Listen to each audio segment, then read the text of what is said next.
All right, let's talk about one of the most common and, let's be honest, one of the most frustrating errors in all of Apex development. It's that problem that just crashes your code out of nowhere, even when your logic seems totally solid. If you've ever written a line of Apex, you know exactly what I'm talking about. So let's dive in and clean it up. So, picture this. You've written some amazing logic. It looks perfect, it passes all your tests, you're feeling good. You deploy it.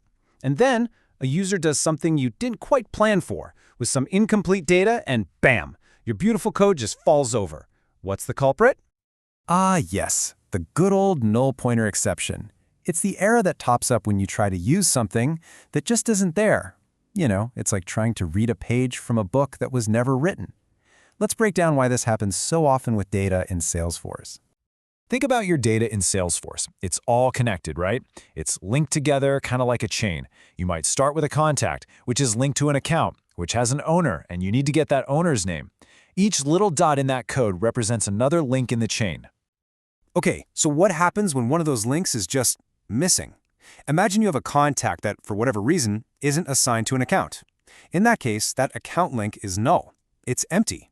When your code tries to make the jump from the contact to an account that doesn't exist, the whole chain just snaps. And that snap, that's your null pointer exception.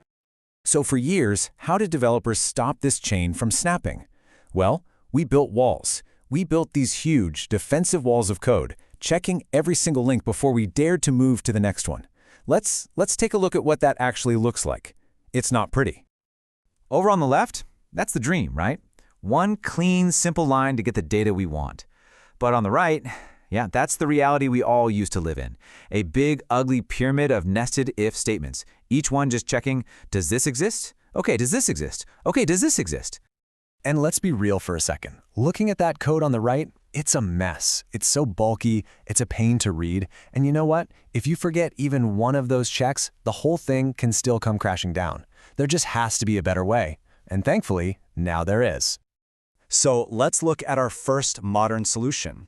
This is an absolutely elegant tool that's built right into the Apex language to solve this exact problem. It's called the Safe Navigation Operator. So what is this thing? Well, the Safe Navigation Operator, that little question mark followed by a dot, it's basically your safety net. When Apex sees it, it does the check for you. If the object on the left is null, it just stops. It doesn't throw an error, it doesn't panic, it just calmly says, okay, this is null, and moves on. Remember this monster, the wall of checks. Take one last good look at this clunky, hard-to-read block of code, because we are about to make it disappear.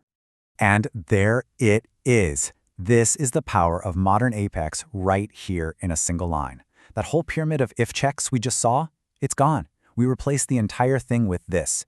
Just by adding that little question mark before each dot, the whole expression becomes safe. It's clean, it's readable, and it just works. So here's the magic behind it. Apex reads from left to right. It gets to contact.account and sees the dot question mark. It asks, hey, is this account null? If the answer is yes, it stops right there. The whole thing just returns null. No error.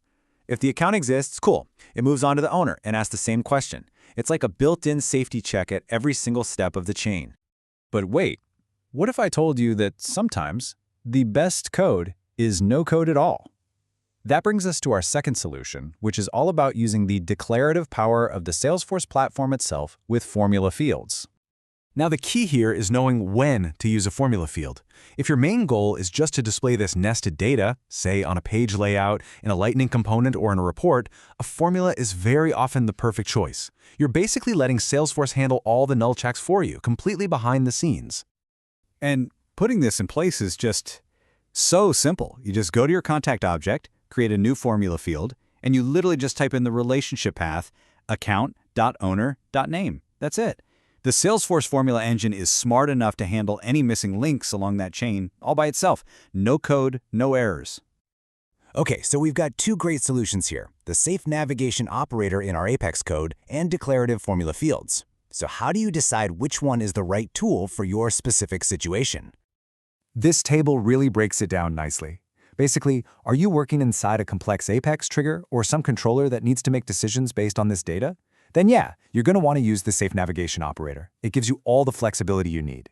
But are you just trying to show the owner's name on the contact page? A formula field is way simpler and more efficient for that kind of display purpose. Now, just to be thorough, there are other more advanced ways to handle this, using things like dynamic apex and schema methods. But honestly, for most day-to-day scenarios where you're just checking for nulls in a chain, these methods are kind of like using a sledgehammer to crack a nut. The two tools we just talked about are going to be your go-to solutions 99% of the time.